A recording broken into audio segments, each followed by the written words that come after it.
Hey there, Queen. Growing up, I watched my mom keep a strict budget, and often our life experiences shapes our mindsets. Have you ever wondered why some people excel at managing money while others don't? Well, if so, then today I want you to know that I'm revealing why and challenging you to identify if you have financial blind spots. So here it is. As we grow up, what we don't recognize in that time is that we are taking in tons and tons of information and life lessons. And so when you think about your first money lesson, who taught it to you? What was the first thing you learned about money? And if you think back to that first money lesson, you will see that more likely than not, it is still impacting you today. And I will use myself for an example. The first money lesson I learned is that it is wise to have a budget. The second money lesson I learned was that you need to save for a rainy day. And if you grew up in a single household with a single mom, like I did, you probably heard the same thing. You need to save for a rainy day. You never know when it's going to rain. And so growing up, I kept that lesson with me long into adulthood. It wasn't until very recently that I shifted and I realized that, hey, while saving is great, it's also good to diversify your money and not just have it sitting in a savings account, especially a regular savings account. Why? Because there is a such thing as a high yield savings account. So which one is more profitable for me and for you? The high yield savings account. And that's just one example of how our money mindset can limit us to those life lessons that we learned and picked up in our youth. And they can negatively impact us. Can you imagine having $12,000, for example, just sitting in a regular savings account versus putting that money into a high yield savings account or even using it to create and get stocks and bonds? That money is going to have different interests depending on where you put it at. So there are different ways that we can take the money that we already have and put it to work for us in better ways. But oftentimes we simply just may not realize it because of what we learned growing up. So I ask you again, what money lessons did you learn? What money lessons are you applying today? Because if you don't like your financial state, then I encourage you to look at what you believe and what you think about money. Because what you believe and what you think about money is keeping you where you are as it relates to your finances. And again, I'm not shifting to be a financial coach. Still, I know this, that our bank account impacts our life. There's just no way to get around that because money is a tool. You probably heard money doesn't grow on trees too. But what I want you to know is that money is a tool. It's an asset. If you use it right, it can really simplify some problems that you have in your life. But as I said, if you do not know how to best use money to put it to work for you, you can find yourself with financial blind spots. And there are four common ones that I'm going to share with you today. The first of them is our emotions. So, our emotions, your emotions, emotions. When you think about some of the unwise financial decisions you have made, you probably can tie it back to either feeling really excited or hopeful about something or feeling really down or sad about something. Think about it. You may have bought something on impulse, whether that be a house, a car, land, furniture, a pair of shoes, clothes, the list goes on. I know today a lot of people love their cell phones, and people spend thousands of dollars on cell phones. And I'll give you this quick example so you can see exactly what I'm talking about, how our emotions can cause us to have a financial blind spot. I was working with a young lady, and she didn't make much money. She was barely making over minimum wage. And here in the state of Texas, minimum wage is $7.25 an hour. Yes, still in 2025. I'm not going to even go there. But they keep voting for Abbott, which is a whole nother story. Anyway, as I was talking to her out in the hall, she got on this issue with the latest and greatest iPhone of the at that time. And I said, certainly you didn't go and buy it. And she said, well, yeah, I did. I said, what? She said, yeah, I put it on a payment plan though. And in the next breath, she said, I had to borrow money for gas. Y'all, as I heard that, my heart just sank. And I was thinking to myself, what is she thinking about? You went and bought the latest and greatest iPhone at that time, and you didn't know whether or not you was going to have gas to get to work? Financial blind spot. And you know what she said? Oh, but it's worth it. It does this. And then she just started running down the list of all the things that the iPhone could do. And I was thinking to myself, but are you going to actually use all those functions and features? But you will see it time and time again with electronics. And that's not the only thing. I'm just using that as an example to show how our emotions, whether we really want something or we're really just going through something, maybe a breakup, a divorce, something tragic, maybe the death of a loved one, it can cause us to make poor financial decisions that keeps us in a state and place of being broke. It keeps our wallets, like I like to say, on team empty. Emotions. Do you need to check your emotions? Because if you don't, your emotions will check you and end up driving you off a cliff. The second thing is this: our entourage. Now, I know when you hear the word entourage, you tend to think of celebrities or A-listers, so to speak, that have all these people around them and in their ear and being their support system. But you can have an entourage too. Call your mama, your daddy, your brother, your sister, your cousins, uncles, aunts, and the list goes on. In other words, your entourage is people who you closely associate with, who may be blood relatives or even your close friends and allies. Sometimes we want these people to think we got it going on, that we are living a life, that everything is all right, that we have financial margin to go above and beyond, even though we really don't. Sometimes we are lending a helping hand, and there's nothing wrong with wanting others to see you as a person who has it going on. But the issue becomes, why? What is it that brings you joy or pleasure about someone thinking you're somewhere or that you have something that you don't?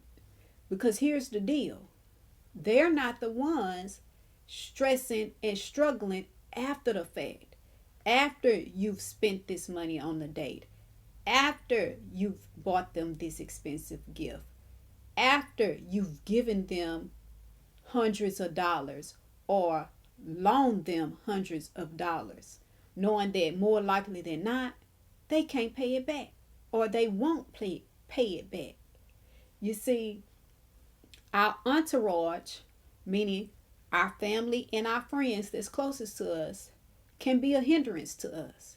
And so today, I am challenging you to ask yourself, do I show up in such a way that my family and friends don't realize that I am living outside of my financial means? Meaning that I am doing things financially that is causing me to stay stuck and stagnant on the struggle bus. Think about it, because soon we will be in the holiday season. And you know what happens during the holiday time? People start charging this and charging that. And then when the new year rolls around, they are like OM to the GG, meaning, oh my goodness gracious, because now they are pulling their hair out because they are stressed about how am I going to pay off all of this debt when they didn't have to take that debt on in the first place. Then there is the third common financial blind spot: enabling. Our enablement, period. You see, sometimes we have people that we know, and sometimes it's not even people that we know. Sometimes it can be strangers. And they may ask us to help them out. Do you think you could spare X amount of dollars? Could you buy me this? And because we want to be helpful, we find ourselves lending this or lending that, giving people what we don't have. And then we're looking around saying, how am I going to pay my bills? How am I going to make my rent? You see, it's fine to want to help, but if you're helping from a place of lack, then you didn't help. What you did is called self-sabotage, because you didn't have it to give. And we have to get to a place and space where we can say, I don't have it. I would love to assist you. However, financially, I am rebuilding and restructuring. And so in this season, what I am lending or choosing to give away is limited. And so, although I understand your need, that right now is not a priority for me. And I can't lend to you or give to you from a space of lack, because then I would be hurting myself. And that wouldn't be wise of me as an individual. And it wouldn't be wise of me to do when I'm trying to be, when I am working on becoming a wise financial steward. You see, but we don't want to say that. And our not wanting to say that keeps us in a state in space where people who, in some instances, are not being wise financial stewards themselves are coming to us for bailouts and handouts. And so today I ask you, are you creating situations where people see you as the bailout or as the handout person? And are you doing that in a way where it's also hurting you? Now, sometimes you may have it to spare, but in many instances, people don't have it to spare. And when you don't have it to spare, like I said, when you give it, you're hurting yourself. And sometimes when we have people in our lives who don't manage their money properly, we need to allow them to sit in the mess that they made so that they can really feel the impact and the consequences of them mismanaging their money. And the last money blind spot, the last common money blind spot that I'm challenging you to consider if you have is this: expectations. Do you have the expectation that you can just sit back and have a hands-off approach and financially you're going to be all right? Do you have the type of mindset to where you say, well, I'm a child of the King and the Lord is going to supply, without realizing that You have some responsibility to show up and, like I said, be a wise financial steward, to do your part to multiply the finances that the Lord gave you to manage. Because well, I wouldn't say we can't, because we can, but it's not wise for us to just take a hands off approach and think that God is going to do everything for us. There are some things that are our responsibility to take care of. And if we are just sitting idle waiting on God to supply, then we can become frustrated with our false expectations. Because while God did say that He would supply, He didn't say that He was going to do every single thing for you. There are some things that are specifically for you to do. Just like when I used the parable of the talents. Yes, He gave them talents. But although He gave to them, it was their responsibility to multiply what He gave. So, are you taking the responsibility to multiply what you have? Or are you spending every dime that you get? Are you giving away every dime that you get? I'm just asking. No condemnation here. I want you to take an honest assessment and objectively look at your financial habits, your financial patterns. Because again, if you don't like where you are financially, you have the power and the authority to shift it. That means you can make changes. Is everything going to change overnight? No, I wouldn't tell you that. But you can use small tweaks to shift and change your life, and it can change in a major way. Like I said, the compound effect is real. I didn't say that in the previous video, but I have discussed and shared about the compound effect, meaning you do small things over time consistently and it creates a compound effect.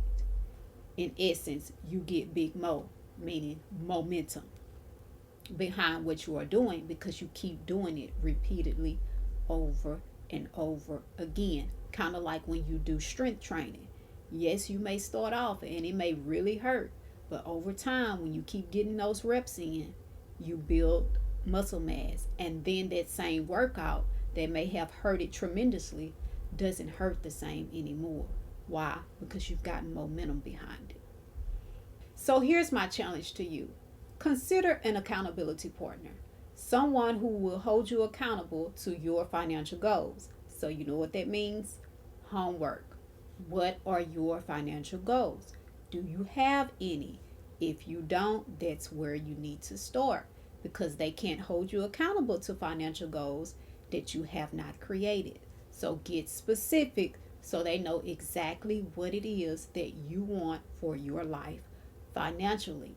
Now, make sure it's not one of the 5 types of gossipers that I told you about before, because we don't want your business all over town. This needs to be someone who you can trust, who is dependable, who is reliable, who is going to show up and say, do you remember what you said you wanted for yourself financially? You're not holding up to what you said you wanted. If you don't have that type of person in your life, that's all right. Some people don't. They don't have people who are wise with money or people who can hold them accountable financially. But consider a financial advisor. Yes, this person comes with a fee, so they aren't free. But your financial future is worth it. Maybe you can find one who won't cost you much. But if that's not a viable option for you, consider financial resources. What type of financial educational things are happening in your city? Often we don't think to look into it, but there are some cities who have financial education, financial literacy is what they call it. And these opportunities oftentimes can be free or very low cost. So there's 3 options for you to consider. And of course, You can find Financial Voices here on YouTube where I'm recording this video. As I shared with you before, one of the financial voices that I listen to is Anthony O'Neill. Is he a best fit for everyone? No. But can you check him out to see if he is a good fit for you? Yes.